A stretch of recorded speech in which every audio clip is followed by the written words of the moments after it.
जय हिंद साथियों, मैं विपुल राम शर्मा एक बार फिर आपके सामने हाजिर हूं और आज हम लेकर आए हैं दोस्तों अग्निवीर बैच की स्पेशल क्लास यानी कि क्लास नंबर 1 जिसको हम स्टडी करेंगे फिजिक्स के माध्यम से। ठीक है दोस्तों, फिजिक्स सब्जेक्ट हमारा मैंने आपको पहले भी बताया है अपने सिलेबस में 80 से 90% फिजिक्स का पोर्शन आ रहा है जिसमें 14 से 15 चैप्टर्स हमारे आने वाले हैं और उन सब चैप्टर्स को आप तक पहुंचाने का काम है दोस्तों मेरा। बस आप मेरे साथ बने रहें और रेगुलर लेक्चर्स लेते रहें, आपको फिजिक्स में कहीं भी प्रॉब्लम आने वाली नहीं है। बाकी जीके जीएस का अलग पोर्शन हमने बना रखा है और करंट अपडेट्स आपको डेली मिलते रहेंगे।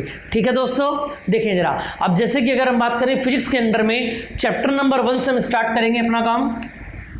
देखेंगे जरा चैप्टर नंबर 1 की अगर मैं बात करूं दोस्तों,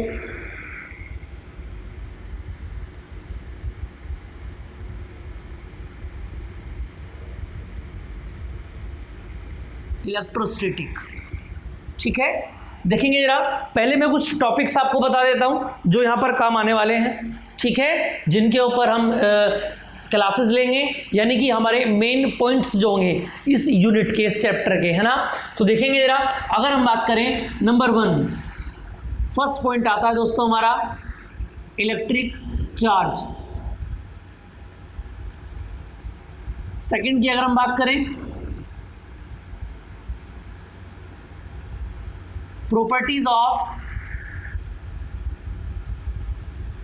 इलेक्ट्रिक चार्ज।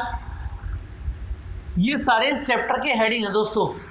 ठीक है, पहले हम थ्योरी रिवाइज करेंगे। ठीक है, उसके बाद फिर उसके ऊपर मैं आपको क्वेश्चंस कराऊंगा कहाँ कहाँ पर किस तरीके से हमारे क्वेरी बन सकती है टॉपिक से रिलेटेड, उसके ऊपर फिर हम बात करेंगे। देखिए जरा नंबर 3 की अगर हम बात करें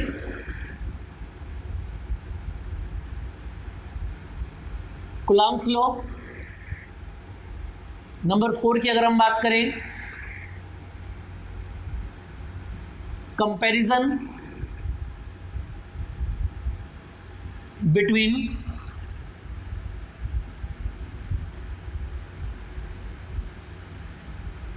इलेक्ट्रोस्टैटिक फोर्स एंड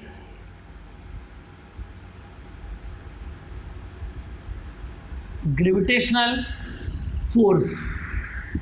नंबर 5 की अगर हम बात करें electric potential. Number 6 electric potential difference. दोस्तों घबराना नहीं है, जो हिंदी मीडियम से है उनको हिंदी में मैं सारी बातें समझाने वाला हूं। इसके बाद की अगर हम बात करें तो देखिए जरा, यहां से बात आएगी आगे इलेक्ट्रिक फील्ड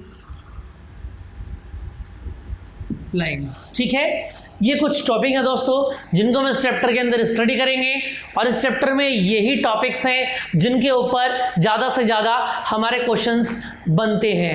एयरफोर्स में भी प्रीवियस ईयर में अगर हम उठाएंगे, जब हम मॉक टेस्ट लगाएंगे तो आधे से ज़्यादा क्वेश्चन इन्हीं टॉपिक्स में से मिल के आएंगे दोस्तों। ठीक है, तो ये हमारे इस चैप्टर के मेन टॉपिक हैं जिनको हम डीपली पढ़ेंगे, है ना। देखें जरा, तो देखेंगे आप, अगर हम बात करें फर्स्ट टॉपिक होगा हमारा इलेक्ट्रिक चार्ज यानी कि वैद्युत आवेश। उसके बाद नंबर 2 है प्रॉपर्टीज ऑफ इलेक्ट्रिक चार्ज यानी कि वैद्युत आवेश की क्या होंगी दोस्तों, विशेषताएं क्या हैं। उसके बाद नंबर 3 है कूलॉम्स लॉ यानी कूलॉम का नियम। नंबर 4 की अगर हम बात करें comparison between electrostatic force and gravitational force, वैद्युत स्थितिक बल और गुरुत्वाकर्षण बल के बीच क्या समानताएं होंगी, इनको हम यहाँ पर देखेंगे।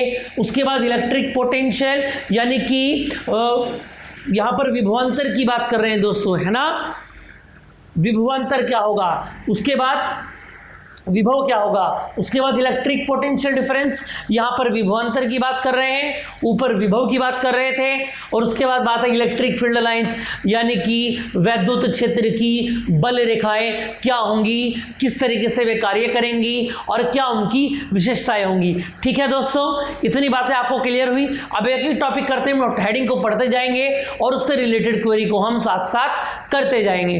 देखेंगे जरा आगे, एक एक टॉपिक आपको क्लियर होगा दोस्तों। कुछ भी ऐसा नहीं होगा जो आपकी समझ से बाहर जाएगा। बाकी आप कमेंट बॉक्स में कमेंट करते रहा करें, मुझको बताते रहें कि क्या क्या कमियां चल रही हैं, है ना। उस हिसाब से हम अपने प्रोसेस को डेवलप करते रहेंगे दोस्तों, ठीक है। देखेंगे जरा, अब अगर हम बात करें, देखो इलेक्ट्रोस्टैटिक के बारे में बात कर देते हैं पहले।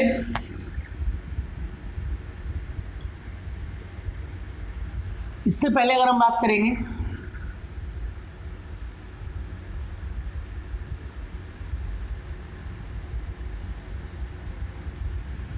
इलेक्ट्रोमैग्नेटिज्म, यानी कि अगर हम बात करें, देखो इलेक्ट्रोमैग्नेटिज्म के अंडर में 3 टर्म आती है दोस्तों। जैसे कि मैं बात करूं,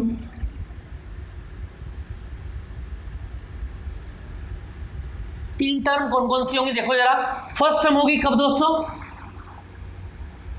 when charge in rest. Second होगी व्हेन चार्ज इन मोशन। और थर्ड होगी दोस्तों व्हेन चार्ज इन एक्सक्लीरेटेड।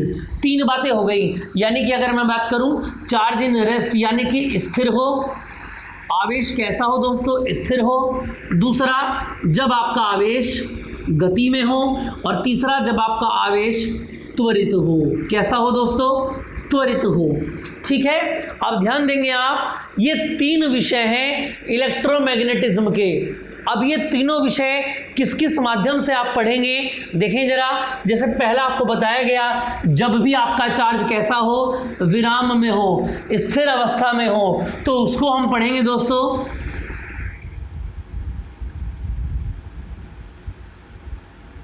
इलेक्ट्रोस्टैटिक में। कहां पर पढ़ेंगे, इलेक्ट्रोस्टैटिक में। उसके बाद अगर गति में है तो उसको हम पढ़ेंगे मैग्नेटिज्म में, यानी कि चुंबकत्व में। और इसको बोलेंगे वैद्युत स्थिति की, उसको चुंबकत्व बोलेंगे। और अगर आपका चार्ज कैसा हो दोस्तों, एक्सक्लीरेटेड हो, तो उसको पढ़ेंगे हम इलेक्ट्रो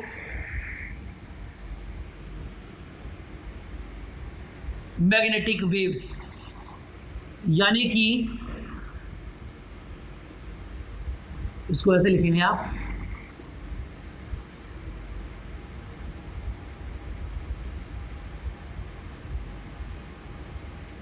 विद्युत चुंबकीय तरंगे, ठीक है। अब आपको समझ में आ गया। तो कितने पोर्शन मैंने आपको बताए, 3 पोर्शन इलेक्ट्रोमैग्नेटिज्म के अंडर में आएंगे। जैसे फर्स्ट बताया गया, जब आपका चार्ज रेस्ट में होगा दोस्तों, तो उसको हम पढ़ेंगे इलेक्ट्रोस्टैटिक में, जो आज का हमारा टॉपिक है। उसके बाद बाकी के बचे 2, यानी चार्ज अगर मोशन में है आपका, तब उसको पढ़ेंगे मैग्नेटिज्म के अंदर, यानी चुंबकत्व के अंदर। और अगर आपका चार्ज कैसा हो, एक्सक्लीरेटेड हो, यानी कि त्वरित हो, तब उसको आप पढ़ेंगे दोस्तों इलेक्ट्रोमैग्नेटिक वेव्स के अंदर, यानी कि वैद्युत चुंबकीय तरंगे। ये कौन सी तरंगे हैं, ये वे तरंगे हैं दोस्तों जिनको चलने के लिए, मूवमेंट के लिए माध्यम की आवश्यकता नहीं होती। इसके अंदर बहुत सारी तरंगे आती हैं, दृश्य आती हैं, अविरक्त आती हैं, विरक्त आती हैं, अल्फा किरणें आती हैं, है ना, गामा रेज आती हैं, वो सब हम इसके अंदर पढ़ेंगे। यहाँ से भी काफ़ी क्वेश्चन हमारे बनते हैं, ठीक। तो आज के टॉपिक पर फोकस करते हैं और उसके ऊपर बातें चलते हैं कि क्या क्या होगा। देखेंगे जरा आप, इसको आप कॉपी कर लेंगे अच्छे से, ये ध्यान रखेंगे आप, ये काम आने वाली बातें हैं। देखेंगे जरा,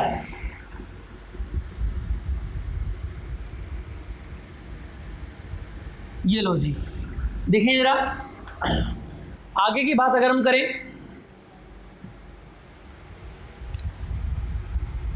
नंबर 4 फर्स्ट पॉइंट हमारा बनता है दोस्तों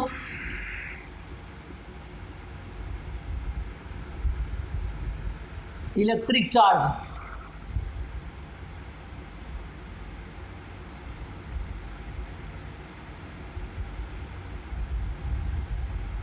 यानी कि विद्युत आवेश। क्या होता है विद्युत आवेश?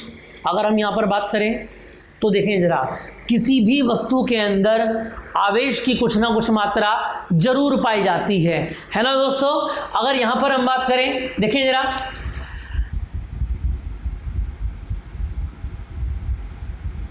इसकी खोज किसने करी थी दोस्तों? तो याद रखेंगे आप, बेंजामिन फ्रैंकलिन ने। किन्होंने की थी? बेंजामिन फ्रैंकलिन ने। ये नाम आपको याद जरूर रखना है, फ्रैंकलिन, क्योंकि ये आगे भी हमको मिलेगा। इन्होंने सबसे पहले बताया था आवेश की प्रकृति के बारे में। और क्या प्रकृति बताई? कि आवेश की दो प्रकार की प्रकृति होंगी। कैसी होंगी दोस्तों? एक तो होगा पॉजिटिव चार्ज और दूसरा होगा नेगेटिव चार्ज। यानी कि अगर हम बात करें धनावेश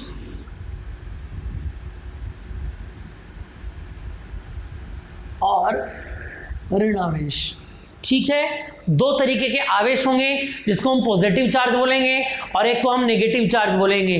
ठीक है दोस्तों। इसके बाद आगे की अगर हम बात करें, देखिए जरा, यहां से आगे की अगर हम बात करें, देखो दोनों में क्या कॉम्बिनेशन होता है, किस तरीके से दोनों चार्जेस काम करते हैं, अब हम बात करेंगे इस बारे में। देखिए जरा, जैसे कि अगर मैं बात करूं दोस्तों, एक एग्जांपल मैं यहां पर लेके आपको बताता हूं। क्या एग्जांपल है? मैंने माना कि एक बॉडी पार्ट है, ठीक है, एक बॉडी है, कोई कण है दोस्तों, पार्टिकल, ठीक है।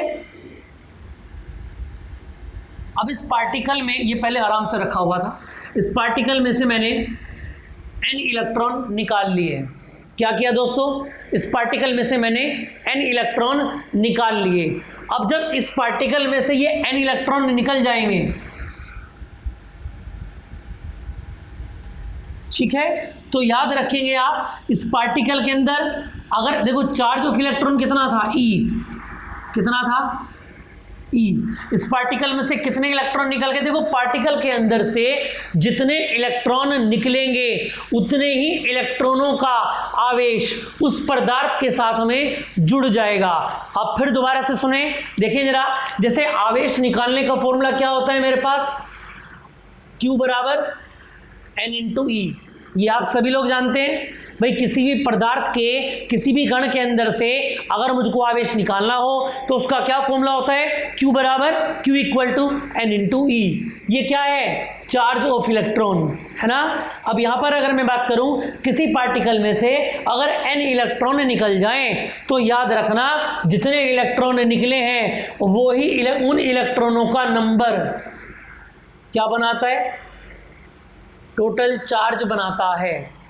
याद रहेगी बात। फिर दोबारा से सुन लें, किसी भी पार्टिकल के अंदर से जितने इलेक्ट्रॉन्स निकलेंगे उतने निकलने वाले इलेक्ट्रॉन मिलकर उस पार्टिकल का क्या बनाते हैं दोस्तों? चार्ज बनाते हैं। तो देखो जरा यहां पर कौन सा आवेश आ गया अगर मैं बात करूं,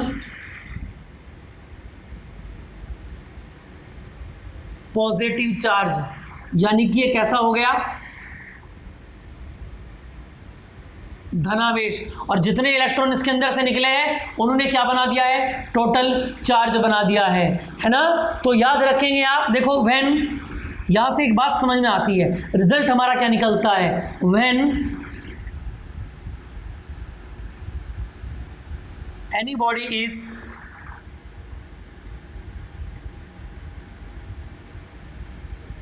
positively charged, then its mass is always decrease. यानी आप याद रखेंगे, ये बहुत इंपॉर्टेंट हमारा रिजल्ट है। क्या?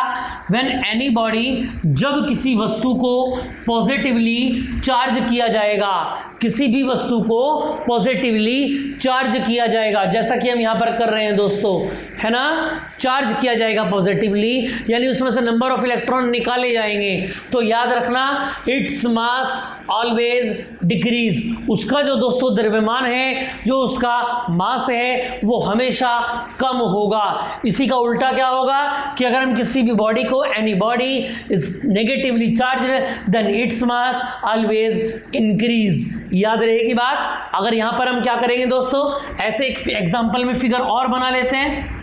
देखो जरा, ये कोई फिगर है ना, और इलेक्ट्रॉन का चार्ज कितना था, E।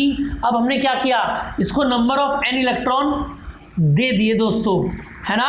अब देने के बाद क्या होगा, ये जो बॉडी बनी है, इस बॉडी में अगर हम बात करें तो जो चार्ज आएगा वो कितना आएगा, n/e आएगा। लेकिन कैसा होगा दोस्तों, नेगेटिव चार्ज होगा। कैसा होगा अगर हम बात करें,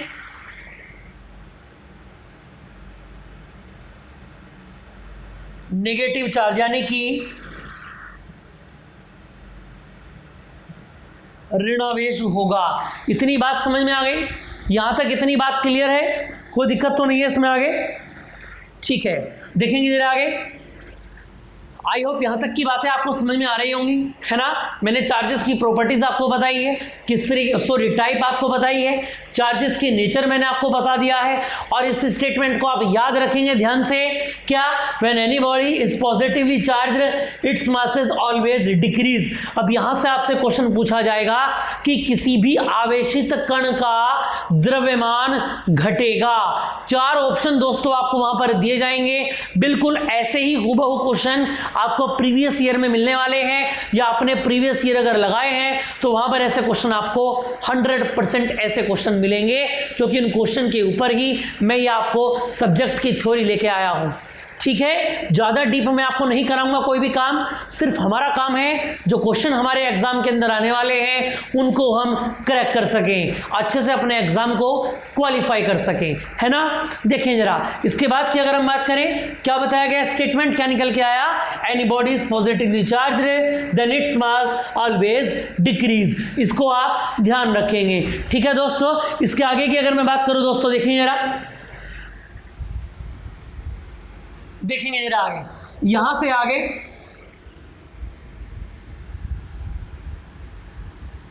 अगर बात आए यूनिट की, है ना, अगर मैं यूनिट की यहां से बात करता हूं,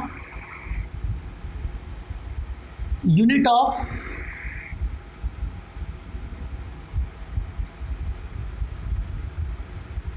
चार्ज, है ना दोस्तों। तो देखो जरा,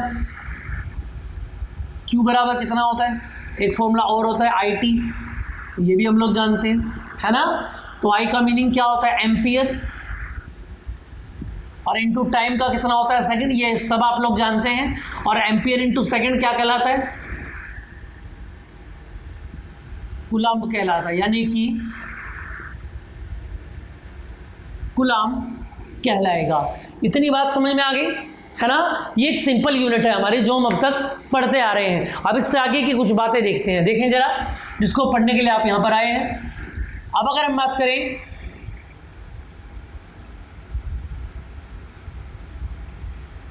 सीजीएस यूनिट, तो सीजीएस यूनिट क्या होता है दोस्तों, अगर मैं बात करूं,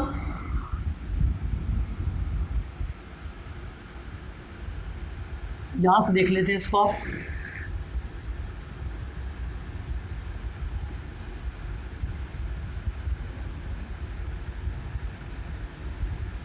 इलेक्ट्रोस्टैटिक यूनिट, है ना।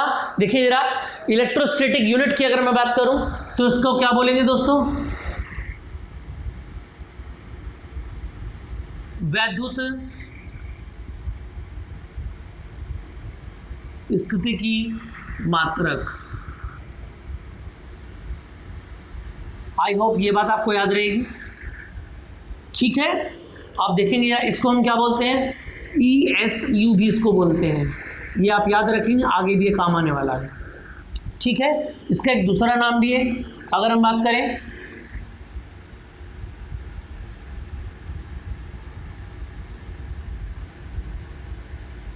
इसको स्टैटिक कूलम्ब भी बोलते हैं, यानी कि स्थिति कूलाम। ठीक है दोस्तों, इसका एक दूसरा नाम भी है, अगर हम बात करें फ्रैंकलिन।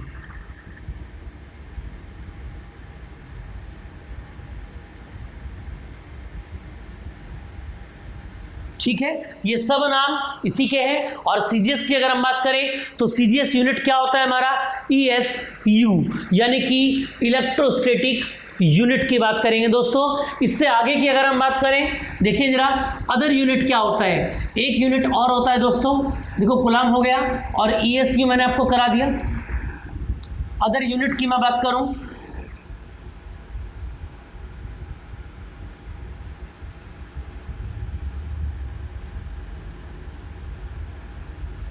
इलेक्ट्रोमैग्नेटिक यूनिट, यानी कि वैद्युत चुंबकीय मात्रक, इसको शॉर्ट फॉर्म में बोलेंगे हम ईएमयू। क्या बोलेंगे, ईएमयू। इतनी बातें क्लियर हो गई। अब इससे आगे की बात अगर हम करें, देखिए जरा यहां से आगे देखेंगे हम, फर्स्ट हमारा क्या हो गया, कूलाम, सेकंड ईएसयू हो गया और थर्ड हो गया दोस्तों ईएमयू। एक फोर्थ यूनिट और देख लेते हैं इसकी, जिसको हम बोलते हैं फैराडे। इन्होंने काफ़ी सारी थ्योरी दी हैं, किरचॉफ्स लॉ वगैरह, उनको हम आगे इलेक्ट्रिसिटी करंट के अंदर भी देखेंगे। ठीक है, तो फोर्थ यूनिट होती जाती है हमारी फैराडे। ठीक है, तो 4 यूनिट यहाँ पर आपके सामने हैं इलेक्ट्रिक चार्ज की, जिनके ऊपर एक बहुत बढ़िया क्वेश्चन बनता है। क्या क्वेश्चन बनता है दोस्तों, उससे पहले देखें जरा 4 यूनिट क्या क्या हो गई हैं। फर्स्ट यूनिट हमने कराया आपको कूलाम, सेकेंड यूनिट कराया आपको ईएसयू यानी कि इलेक्ट्रोस्टैटिक यूनिट, और थर्ड यूनिट आपको कराया ईएमयू यानी इलेक्ट्रोमैग्नेटिक यूनिट, और फोर्थ मैंने आपको बताया फैराडे। कितना बताया दोस्तों, फैराडे। अब हम थोड़ा सा इन सबके बीच में रिलेशन देख लेते हैं। देखेंगे जरा, यहां से क्वेश्चन बनेगा, इसलिए मैं आपको ये सारी चीजें पढ़ा रहा हूं दोस्तों। देखो जरा, अगर मैं बात करूं दोस्तों, क्या बात करूं, देखिए जरा, सबसे पहले अगर हम बात करें, कूलाम हो गया, ईएसयू हो गया और ईएमयू मैंने आपको बता दिया है, और फैराडे भी मैंने आपको बता दिया है। यानी कि यहां से अगर हम बात करें, देखेंगे जरा, इसको मैं डिस्टिल ले लेता हूं पहले एक बार।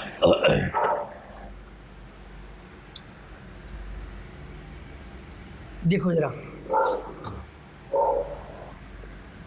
अगर मैं 1 कूलाम लेता हूं दोस्तों, तो याद रखेंगे आप 3 × 10 की पावर 8, ये किसके बराबर होता है, ESU के बराबर होता है। क्या बताया दोस्तों मैंने आपको, 1 कूलाम किसके इक्वल होगा, इसको ऐसे लिखेंगे आप, 1 कूलाम किसके इक्वल होगा, 3 × 10 की पावर 8 ESU के बराबर होगा। ठीक है, उससे आगे की अगर मैं बात करूं, देखेंगे जरा, 1 EMU बराबर होगा दोस्तों 10 कूलाम के। यूनिट वाइज देखते जाएंगे। देखो सबसे पहले मैंने क्या किया, 1 कूलाम में बताया आपको ESU कितने हैं, उसके बाद मैंने 1 EMU में आपको बताया कि कितने कूलाम होंगे, 10 कूलाम होंगे। अगर मुझे इस कूलाम को ESU में चेंज करना हो तो कितने से मल्टीप्लाई कर देंगे दोस्तों, 10 में। ऊपर देखो 3 × 10 की पावर 8, यानी ये कितना बन जाएगा, 3 × 10 की पावर 9, और क्या बन जाएगा ये, ESU बन जाएगा दोस्तों। यानी कि 1 EMU में कितने आ जाएंगे आपके, 3 × 10 की पावर 9 ESU हो जाएंगे। ठीक है, इससे आगे की अगर मैं बात करूं दोस्तों, देखिए जरा,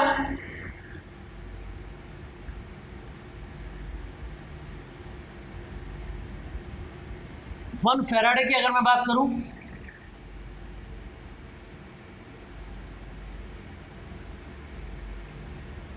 कितने के इक्वल होगा, कितने के इक्वल होगा दोस्तों, 1 फैराडे कितने के इक्वल होगा, 96,500 कूलाम के इक्वल होगा। अब यहां से क्या सवाल आपसे पूछा जाएगा दोस्तों, यहां से क्वेश्चन ये पूछा जाएगा कि चारों की चारों यूनिट में से कौन मैक्सिमम है और कौन मिनिमम है। तो देखो इनकी पावर के हिसाब से इनको हम पुट करना स्टार्ट करते हैं। देखिए जरा, अगर हम बात करें क्रम की,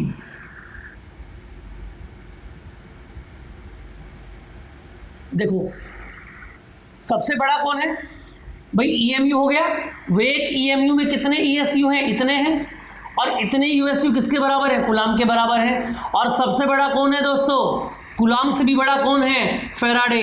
तो सबसे पहले कौन आएगा, 1 फैराडे। ठीक है दोस्तों, मैं आई होप आपको मेरी बातें समझ में आ रही होंगी, टॉपिक क्लियर हो रहे होंगे। फिर दोबारा से देखेंगे जरा, अब इस क्रम को हमको कैसे लिखना है। सबसे पहले हमने लिखा 1 फैराडे, ठीक है। इसके बाद की अगर हम बात करें, देखो जरा, अब देखो यहाँ पर अगर मैं बोलूँ, देखिए जरा, ये कूलाम है, 1 कूलाम में कितने ईएसयू हैं, इतने सारे हैं ना। तो इतने सारे ईएसयू मिलके क्या बनाएंगे, 1 कूलाम बनाएंगे दोस्तों, है ना। यानी इसका मतलब ये हुआ, अच्छा, और एक ईएमयू में कितने होंगे, 10 कूलाम होंगे। यानी कहने का मतलब ये है कि इसके बाद क्या आएगा, 1 एएमयू आएगा, है ना दोस्तों, ठीक है। और इसके बाद क्या आएगा, 1 कूलाम आएगा, और इसके बाद सबसे लास्ट में हमारा बचता है 1 ESU आएगा। तो कॉम्बिनेशन कैसा बन गया दोस्तों हमारा, ये हमारा कॉम्बिनेशन बन गया। अब इस कॉम्बिनेशन में क्या पूछा जाता है, सवाल आपका ये बनता है, एनडीए के अंदर बना है, एयरफोर्स के अंदर भी बना है। क्या क्वेश्चन बना है कि क्या बनेगा क्वेश्चन, इलेक्ट्रिक चार्ज का सबसे बड़ा मात्रक बताइए। कितने ऑप्शन दिए जाएंगे, 4 आपको ऑप्शन दिए जाएंगे दोस्तों, फैराडे, ईएमयू, 1 कूलाम या ईएसयू। तो ध्यान रखेंगे, मैक्सिमम के लिए, महत्तम मान के लिए ये चारों के चारों याद रखेंगे आप। चारों के चारों क्या है दोस्तों, इलेक्ट्रिक चार्ज के मात्रक हैं। तो याद रखेंगे आप, फैराडे आपका क्या बन जाता है, मैक्सिमम, और ईएसयू इलेक्ट्रोस्टैटिक यूनिट क्या बन जाता है,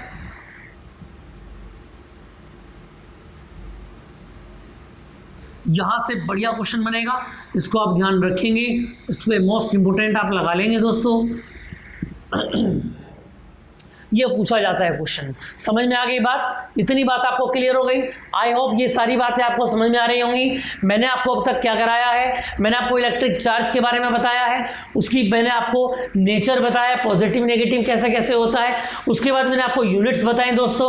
तो कितने यूनिट मैंने आपको कराए दोस्तों, 4 यूनिट मैंने आपको बताए हैं। कौन कौन से बताए हैं, कूलाम बताया है जो आपने अब तक पढ़ते आए हैं, ईएसयू बताया है, उसके बाद ईएमयू बताया है, और उसके बाद लास्ट मैंने आपको बताया है फैराडे। ठीक है दोस्तों, उसके बाद इन सब में मैंने आपको कॉम्बिनेशन बताया, और कॉम्बिनेशन के बेस पर हमने इसमें मैक्सिमम और मिनिमम एनर्जी इनकी हमने निकाली है कि कौन बड़ा मात्रक होता है फैराडे और कौन सबसे छोटा मात्रक होता है ESU, इलेक्ट्रोस्टैटिक यूनिट। समझ में आ गई बात दोस्तों। इसके बाद हम अपने टॉपिक पर आगे चलते हैं। देखें जरा आगे क्या चलते हैं, देखो जरा, अगर मैं बात करूं यहां से आगे,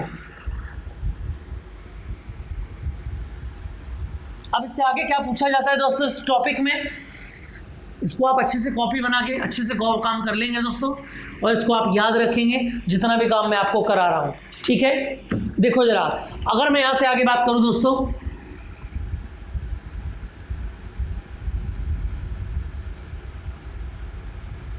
डायमेंशन ऑफ चार्ज।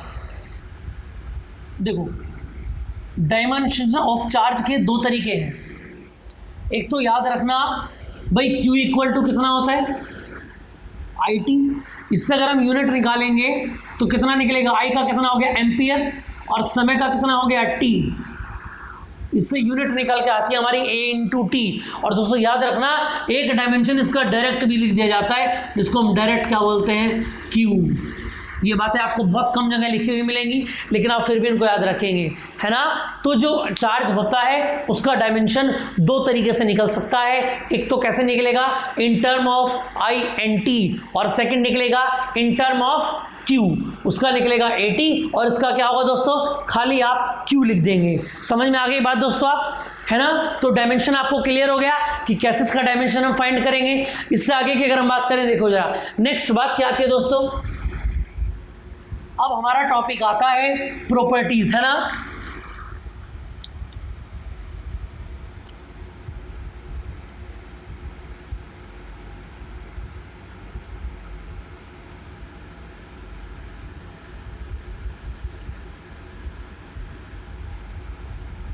क्या प्रॉपर्टीज होनी है दोस्तों, वन बाय वन स्टडी करते चलेंगे। देखो एक तो सिंपल सी बात है, क्या बात याद रखेंगे दोस्तों, अगर सेम चार्जेस हैं, मैंने क्या बताया आपको, सेम चार्जेस यानी दोनों के दोनों प्लस प्लस हैं या फिर दोनों के दोनों माइनस माइनस हैं, यानी सेम चार्जेस अगर होंगे तो याद रखना दोनों के दोनों चार्जेस कैसे होंगे दोस्तों। अगर मैं बात करूं सेम चार्ज, अगर सेम चार्ज है तो कैसे होंगे, रिपल होंगे, याद रखेंगे आप, क्या होंगे दोस्तों, रिपल, यानी कि प्रतिकर्षित होंगे। समान आवेश कैसे होंगे, दोनों माइनस माइनस हैं तो दोनों एक दूसरे की विपरीत दिशा में एक दूसरे के ऊपर बल लगाने का काम करेंगे दोस्तों, ठीक है। अगर हम बात करें इसी पॉइंट की, डिफरेंट चार्जेस हैं,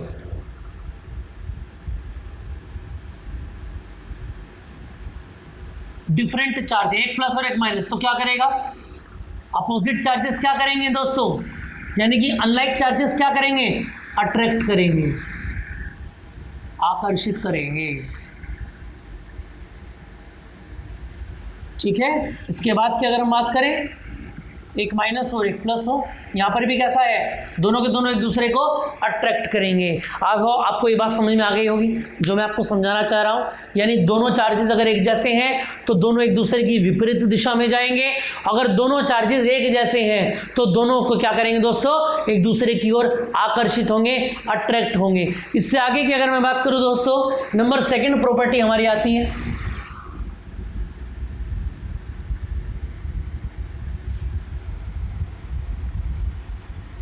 देखिएगा सेकंड की अगर मैं बात करूं, सेकंड होगा दोस्तों हमारा चार्ज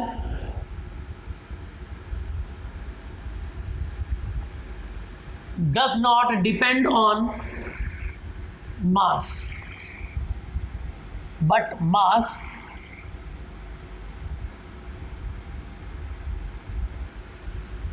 डिपेंड्स अपॉन चार्ज। कुछ बातें समझ में आ रही हैं आपको, जो मैंने बात लिखी है सामने, क्या बात लिखी है मैंने सामने, देखेंगे जरा आप याद रखेंगे,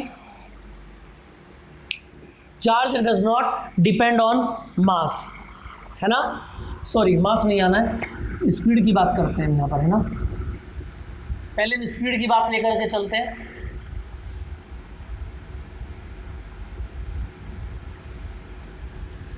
यानी क्या बताया गया, चार्ज जो है दोस्तों स्पीड के ऊपर निर्भर नहीं करेगा, चार्ज जो है आवेश जो होगा वो चाल के ऊपर निर्भर नहीं करेगा।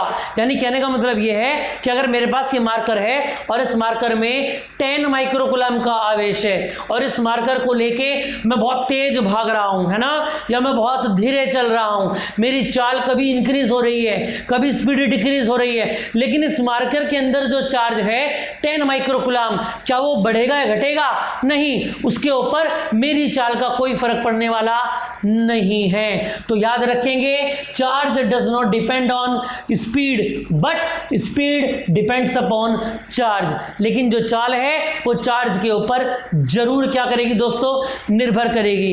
इतनी बात समझ में आ गई। देखिए जरा इसके बाद ये बात होगा कैसे, देखो हमको ये पता भी है क्या, इससे आगे की अगर मैं बात करूं, मास लिखेंगे इसको आप, but mass depend on charge. क्या ये बात हमको किसने बताई कि मास चार्ज के ऊपर डिपेंड रहेगा। देखो अगर हम बात करें थ्योरी ऑफ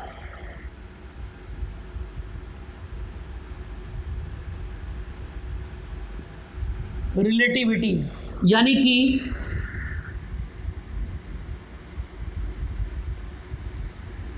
सापेक्षता का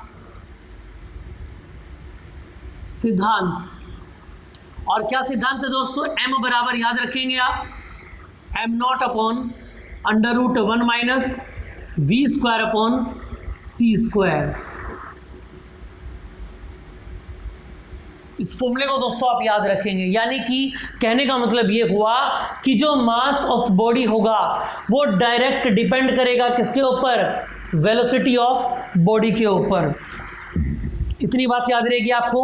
क्या बताया मैंने आपको? Charge does not depend on speed, speed कितनी भी हो चार्ज पर कोई फर्क पड़ने वाला नहीं है, याद रखना। लेकिन जो मास होगा डिपेंड अपॉन क्या होगा?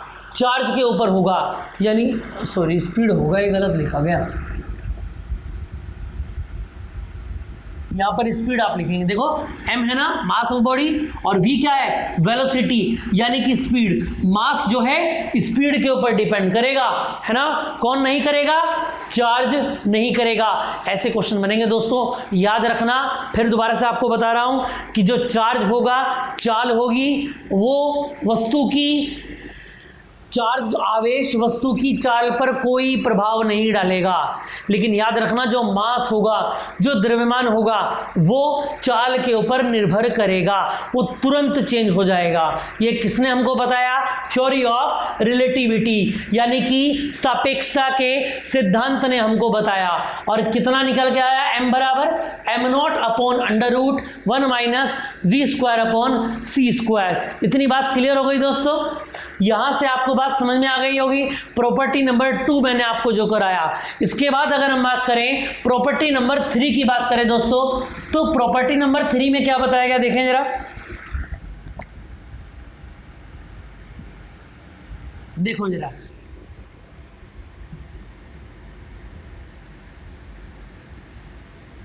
हम सभी जानते हैं परमाणु के अंदर एक नाभिक होता है,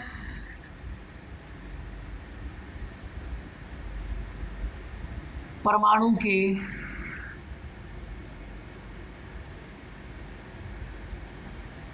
नाभिक, है ना। और इसके बाहर क्या होता है दोस्तों? इलेक्ट्रॉन लगातार अपने ऑर्बिट्स में राउंड लगाते हैं, है ना। तो याद रखेंगे आप, अगर कोई भी पार्टिकल XYZ, कोई भी परमाणु आपको दे दिया जाए, एटम दे दिया जाए, तो याद रखेंगे आप यहां पर क्या होता है दोस्तों, इसको आप ध्यान रखेंगे। ये A क्या होता है दोस्तों? मास नंबर, यानी कि द्रव्यमान संख्या। और ये Z क्या होता है दोस्तों? एटॉमिक नंबर, यानी कि परमाणु संख्या। और आप याद रखेंगे अगर हम आवेश की बात करें तो Q बराबर क्या होता है दोस्तों? Z इंटू ई, यानी कि किसी भी नाभिक का अगर आपको आवेश निकालना हो तो उस नाभिक के आवेश को ज्ञात करने के लिए आपको क्या करना होगा दोस्तों? उसका परमाणु क्रमांक आपको जानना बहुत ज़्यादा जरूरी है। जो भी उसके Z की वैल्यू होगी उसको आप नंबर ऑफ इलेक्ट्रॉन, इसी को हम नंबर ऑफ इलेक्ट्रॉन भी बोलते हैं, याद रखेंगे आप। इसी को हम क्या बोलते हैं? नंबर ऑफ, यानी कि n भी दोस्तों इसी Z को बोला जाता है। इसमें आपको ध्यान रखना है ये दोनों चीजें सेम होती हैं, नंबर ऑफ इलेक्ट्रॉन और एटॉमिक नंबर, है ना। Z लिख दें भाई, Q equal to N into e लिख दें, या Q equal to Z into e लिख दें, दोनों बातें दोस्तों सेम होंगी, ठीक है। इसके बाद बात करते हैं पॉइंट नंबर 4 की। और पॉइंट नंबर 4 में क्या बताया गया दोस्तों? देखो ये सारी प्रॉपर्टीज हैं, कहाँ से क्वेश्चन किसके ऊपर बन जाए कुछ पता नहीं है, इसलिए हमको मेन प्रॉपर्टीज पढ़नी ही होंगी, है ना। जैसे अगर हम बात करें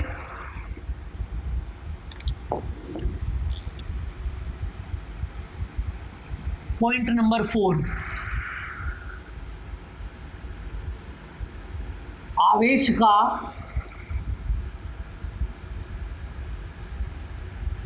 क्वांटीकरण,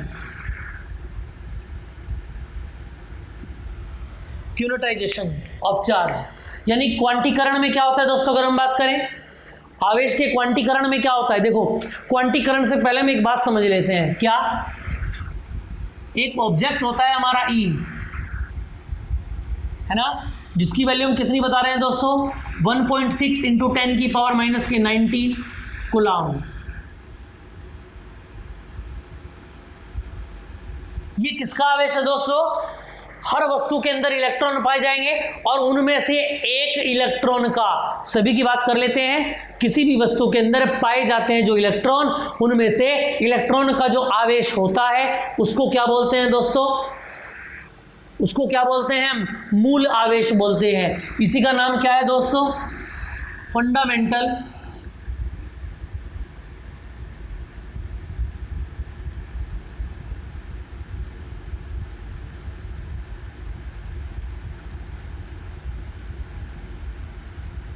मूल आवेश। इतनी बात समझ में आ गई आपको? अब देखें जरा, अब अगर हम बात करें अपने टॉपिक की, आवेश का क्वांटीकरण। क्या होता है आवेश का क्वांटीकरण? देखेंगे जरा। क्वांटीकरण का मतलब दोस्तों ये है, भाई हमको पता है Q बराबर क्या होता है, प्लस माइनस n इंटू ई होता है, यही तो फॉर्मूला है। अब क्वांटीकरण में ये बताया गया कि ये जो मूल आवेश है ना, इस मूल आवेश का, इसमें मैं लिख देता हूं, मूल आवेश का गुणांक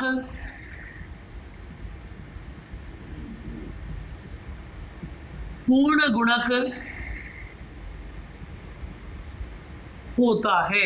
कहने का मतलब ये है कि इसके आगे की जो वेरिएबल्स होंगे वो कैसे होंगे दोस्तों?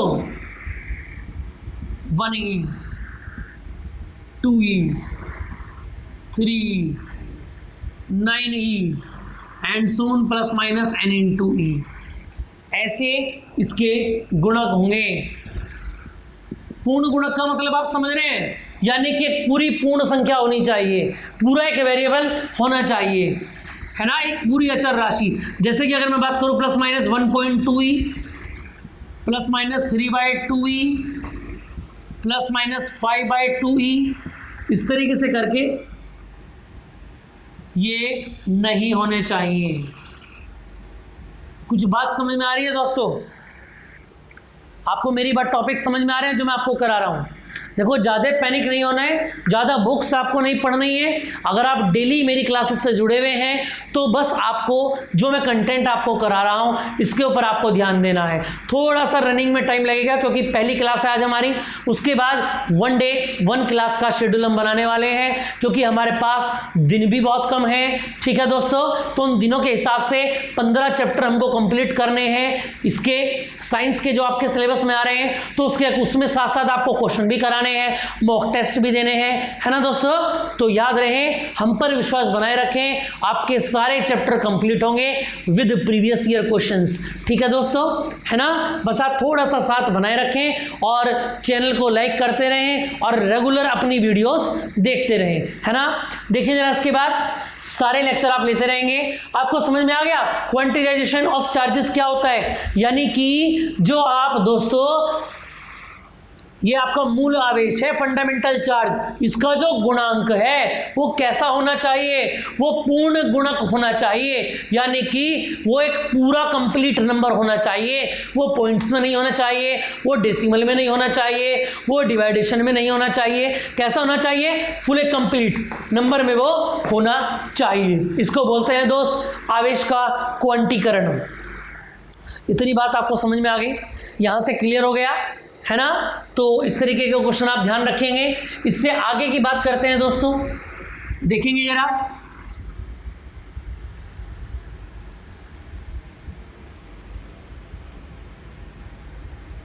अगर हम बात करें इससे आगे के टॉपिक, क्या बात होगा दोस्तों? देखें जरा, एक टॉपिक इसमें और बचता है हमारा नंबर 6,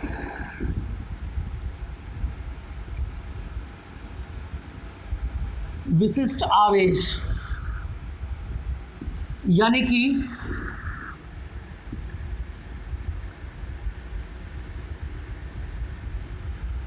स्पेसिफिक चार्ज। क्या होता है दोस्तों? याद रखेंगे आप, specific charge equal to Q upon M, यानी कि आवेश अपॉन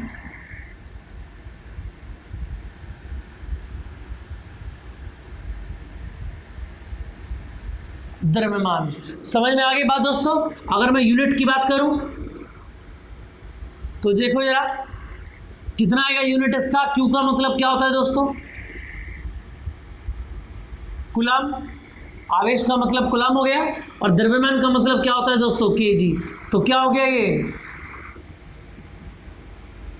कूलम इंटू केजी की पावर -1। और इसके अगर डायमेंशन फॉर्मूले की बात करूं दोस्तों, क्या इसका डायमेंशन निकल के आएगा, पता ना जरा। कूलम्ब का मतलब क्या हो गया 80, है ना भाई, Q बराबर IT होता है ना, और kg का मतलब क्या हो गया m की पावर -1। तो इसका डायमेंशन फॉर्मूला भी आप याद रखेंगे। 1 मार्क्स में एक डायमेंशन फॉर्मूला जरूर पूछा जाएगा दोस्तों, ठीक है। और याद रखेंगे आप, ये डायमेंशन फॉर्मूला हमने निकाला है, इसको आप फॉर्मूले से याद रखेंगे। कभी भी कोई डायमेंशन का रट्टा नहीं लगाया जाता है, ध्यान रखेंगे आप। डायमेंशन के लिए एक अलग से फोल्डर भी हमने बना रखा है जनरल साइंस का, जिसमें NTPC ग्रुप डी की यूनिट मेजरमेंट के ऊपर 6 लेक्चर मैंने दोस्तों डाल रखे हैं, वहां से आप उसको कंप्लीट कर लेंगे, क्योंकि यहाँ कराने का दोस्तों टाइम नहीं है। इससे अलग प्लेलिस्ट आपको मिल जाएगी इसी चैनल पर, वहाँ से आप उसको कंप्लीट करेंगे। क्यों? क्योंकि यहाँ पर हमारे अपने टॉपिक्स ही काफ़ी बड़े हैं, और जैसा कि मैं आपको दोबारा बता रहा हूँ, हमारे पास दिन कम है और काम ज़्यादा है ना दोस्तों। तो एक ही टॉपिक को मैं बार बार आपको पढ़ाऊँगा, बार बार लेक्चर कराऊँगा, तो उसमें मुझे नहीं लगता कोई फ़ायदा होगा। जिस टॉपिक के मैंने लेक्चर्स बना रखे हैं, वहाँ से आप उसको कवर कर सकते हैं, ठीक है दोस्तों। बड़ी मेहनत के साथ मैंने 6 लेक्चर कराए हैं, आप उसको अच्छे से टाइम निकाल के रिवाइज करेंगे, और PDF भी वहाँ आपको अवेलेबल हो जाएगी, ठीक है। उसमें क्वेश्चन भी मैंने करा रखे हैं रेलवे के, आप वहाँ से भी उसको रिवाइज कर सकते हैं। देखिए जरा, आपको समझ में आ गया। तो कितनी प्रॉपर्टीज दोस्तों मैंने आपको कराई है? 6 प्रॉपर्टीज मैंने आपको कराई है ना। ये 6 की 6 प्रॉपर्टी आपको याद रखनी है दोस्तों, ठीक है। इसके बाद देखिए जरा, अब एक नया पॉइंट आता है क्या, अगर मैं आपसे बोलूँ, देखिए जरा,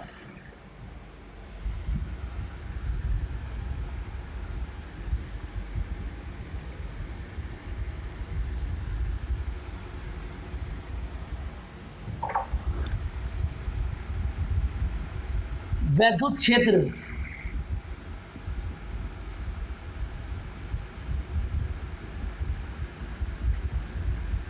इलेक्ट्रिक फील्ड क्या होता है दोस्तों? ये प्रॉपर्टीज कंप्लीट हो गई। अभी नया टॉपिक हमारा चल गया है। वैद्युत क्षेत्र क्या होता है? देखिए जरा, वैद्युत क्षेत्र का मतलब ये है, यानी आप याद रखें, मान लीजिए तार है कोई, इस वायर के अंदर करंट फ्लो हो रहा है, ठीक है दोस्तों। अब याद रखना, इस वायर के अंदर जब करंट फ्लो होगा तो सीधी सी बात है, इलेक्ट्रिक तो इसके अंदर आ ही गया। यानी कि अगर मैं बात करूं करंट, भाई करंट यानी कि धारा, करंट तो इसके अंदर फ्लो हो ही गया, ठीक है। अब आगे देखेंगे जरा, करंट फ्लो होने के कारण इसके चारों ओर में दोस्तों क्या बन जाता है? क्षेत्र बन जाता है, जिस पर ये आकर्षण बल लगाता है। क्या लगाता है दोस्तों? अट्रैक्शन फोर्स का काम करता है, ठीक है। यानी आप ध्यान रखेंगे, क्या देखेंगे आप, देखो जरा, किसी स्थिर आवेश के चारों ओर का वह क्षेत्र जिसमें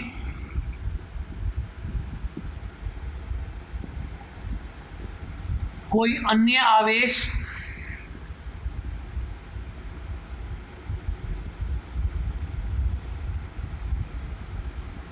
आकर्षण बल का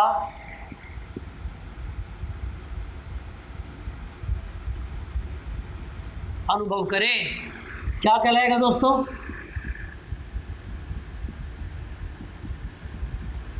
वैद्युत क्षेत्र कहलाता है। इसे किससे डिनोट करते हैं? वेक्टर ई से। और ये कैसी राशि है? वेक्टर यानी कि सदिश राशि है। अच्छा, आवेश कैसी राशि है दोस्तों? अगर मैं पूछूं आपसे तो याद रखना, आवेश कैसी राशि है, जल्दी से बताओ।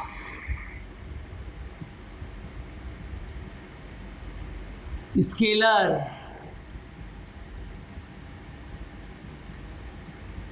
ये आप याद रखें, कैसी राशि है दोस्तों? स्केलर यानी कि अदिश राशि है ना दोस्तों। अगर विशिष्ट आवेश की बात होगी तो वो भी कैसा होगा दोस्तों? अदिश ही होगा। ये याद रखेंगे आप। सदिश और अदिश आसान टॉपिक है, लेकिन जो सवाल बनता है वो दोस्तों आसान नहीं बनता है। वहाँ पर उस सवाल के ऊपर आपको सोचना पड़ता है कि दिशा की आवश्यकता है या नहीं। अगर दिशा की आवश्यकता है तो वेक्टर है, और नहीं तो स्केलर, तो वो है ही दोस्तों, है ना। आई होप आपको ये टॉपिक बहुत अच्छा लगा होगा, और जो यूनिट मैंने स्टार्ट की ये भी आपको अच्छी लगी होगी दोस्तों। वीडियो को पढ़ने के बाद, स्टडी करने के बाद आप कमेंट सेक्शन में मुझको कमेंट जरूर करें कि इसके बाद आप मैं किस तरीके का टॉपिक आपके लिए लेके आऊं। हालांकि 15 के 15 चैप्टर्स मैं आपको कराऊंगा, लेकिन पहले किस चैप्टर को कराया जाए, है ना दोस्तों, उस चैप्टर का नाम आप जरूर कमेंट बॉक्स में कमेंट करेंगे। और लाइक दोस्तों, आपको जैसे भी अच्छा लगता है, आपके आसपास के जितने भी बच्चे हों जो दोस्तों पैसे देकर ना पढ़ पाते हो, कोचिंग ना कर पाते हो, उनको भी आप अपने इस ऑफिशियल VIP क्लासेस चैनल के बारे में दोस्तों बता सकते हैं, जहां पर आपको मिलती है 9th से 12th तक टोटल फिजिक्स और विद कंपटीशन का टोटल जनरल साइंस। ठीक है दोस्तों, ओके, बेस्ट ऑफ लक, मिलते हैं कल क्लास नंबर 2 में दोस्तों। जय हिंद।